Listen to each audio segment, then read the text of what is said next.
Prince Sihanouk's army is fighting side by side with the Khmer Rouge? Well, that may well be the case. Just before Christmas last year, Margaret Thatcher gave an interview to the BBC children's programme Blue Peter, which has raised millions of pounds for Cambodia. She was asked what her government would do to help stop Pol Pot coming back to power. Most people agree, she said, that Pol Pot himself could not go back, nor some of his supporters, who were very active in some of the terrible things that happened. She then said, "Some of the Khmer Rouge, of course, are very different. I think there are probably two parts to the Khmer Rouge, those who supported Pol Pot, and then there is a much, much more reasonable grouping within the Khmer Rouge." The interviewer was clearly taken aback. "Do you really think so?" Mrs. Thatcher was asked, to which she replied, "Well, that is what I am assured by people who know, so that you will find that the more reasonable ones in the Khmer Rouge will have to play some part in a future government." Who exactly are these reasonable Khmer Rouge? Who exactly? I don't know their names. Well, surely it's rather important, isn't it, if Britain is supporting their inclusion in a future government in Cambodia? I mean, who are they?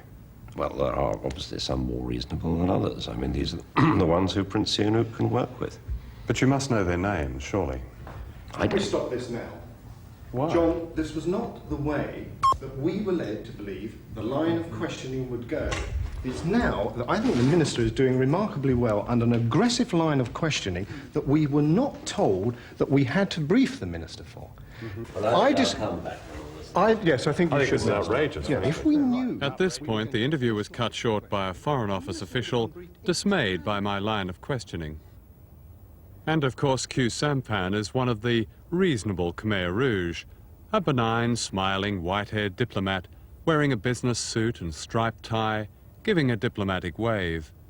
When Khieu Samphan was asked what mistakes the Khmer Rouge had made, he smiled and replied that they were too slow to move against their enemies. In other words, they failed to kill enough people.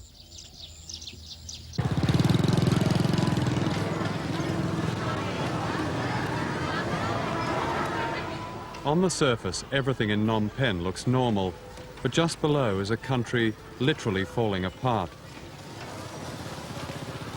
While we were there, 6 buildings collapsed in the center of the city, killing an unknown number of people.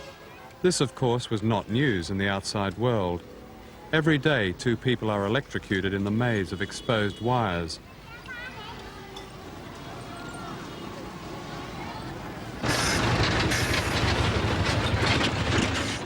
Almost all the bridges are down. The roads are barely roads at all.